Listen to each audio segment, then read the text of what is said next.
Hi friends, நம்ம விஜய் மல்லி ஸ்டோரியில் வந்து பார்த்தீங்கன்னா மல்லி வாயிலேருந்து ஒரு வார்த்தை வருது. எனக்கு கொடுத்து வச்சது அவ்வளோதான் அப்படிங்கிறாங்க.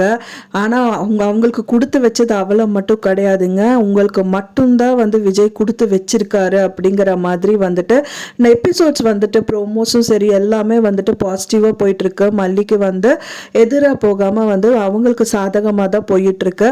ஆனால் மல்லிக்கு தான் புரியாமல் அங்கேருந்து விலகி வந்துட்டாங்க அப்படின்னு சொல்லலாம். விஜயும் வந்து மல்லியை தான் தேடி வராரு.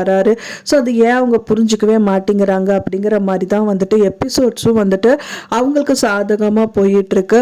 மல்லி ஸ்டார்டிங்லேயே விஜய் கிட்ட சொல்லிடுவாங்க, அது வந்து ரேணுகா மாதிரி இருக்காங்கன்னு வேணா சொல்லுங்க, ஆனால் உலகத்தில் ஒருத்தர் மாதிரி 7 பேர் இருப்பாங்க அப்படிங்கிற மாதிரி விஜய் கிட்ட வந்து தெளிவாக சொல்கிறாங்க. ஆனால் விஜய் தான் அது ரேணுகா தான், அவளை பார்த்தா எனக்கு தெரியாதா, வாய்ஸும் அப்படியே இருக்குங்கும் போது வாய்ஸு எல்லாமே இருக்கிறதுக்கு சான்சஸ் நிறையவே இருக்கு, நிறைய பேர் அப்படி இருப்பாங்க அப்படின்னு சொல்லியும் நம்பாமல் அவர் இப்போ வரைக்குமே அது ரேணுகா தான் நினைச்சிட்டு இருக்காரு. பட் ஆனா இந்த சீரியலை பொறுத்த வரைக்கும் இது ரேணுகா இல்ல அப்படின்னு வந்துட்டு டவுட் வந்த ஒரே ஒரு பர்சன் அப்படின்னு பாத்தீங்கன்னா மனோகர் மட்டும்தான். மனோகர் தான் கடைசி வரைக்குமே வந்துட்டு பாத்தீங்க அப்படின்னா வந்துட்டு அந்த அக்கா வந்துட்டு தெளிவாக இருக்காங்கன்னு மல்லி ஒரு வார்த்தை விடுறாங்க வெளியில் அவங்க கிட்ட பேசிட்டு வரும்போது. அப்போ தான் மனோகர் சொல்கிறாரு, அவள் முதல்ல இருந்தே தெளிவாக இருக்காம்மா, எனக்கு அதுதான் டவுட்டாகவே இருக்குது அப்படிங்கிற மாதிரி மல்லி கிட்ட அவர் சொல்லிட்டு இருக்காரு. ஸோ இருந்தாலும் மல்லி வந்து அவங்களோட வேதனைகளை வந்துட்டு அப்படியே வெளிப்படுற மாதிரி அது உண்மையான ரேணுகா, அவங்களுக்கு அவங்க லைஃப்பை நான் விட்டு கொடுத்துட்டேன், ஸோ நான் பின்னாடி வந்தவில்லை அப்படிங்கிற மாதிரியெல்லாம் நிறைய விஷயங்கள் வந்து மனோகர் கிட்ட பேசிட்டு வந்துட்டு இருக்காங்க.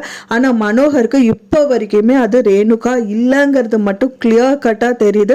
பட் ஆனால் அதுக்கான ப்ரூஃப் வேணுமே அப்படிங்கறதுக்காக தான் அவங்க வந்து வெயிட் பண்ணிட்டு இருக்காங்க. ஆனாலும் வந்துட்டு மல்லி இப்ப இருந்து அங்க விலகி வந்ததுனால இப்ப இருக்கிற சூழ்நிலையில அது ரேணுகா தானா இல்லையா அப்படிங்கிறது வந்து கண்டுபிடிக்க பாசிபிலிட்டி இல்லாம போயிடுச்சு. ரிட்டர்ன் அவங்க அங்க போனா மட்டும்தான் பாசிபிலிட்டி. ஸோ அதுக்கான பாசிபிலிட்டியை யாரு வந்து கொண்டு வருவாங்க அப்படிங்கிற மாதிரி தான் வந்துட்டு எபிசோட்ஸும் வந்து போயிட்டு இருக்கு.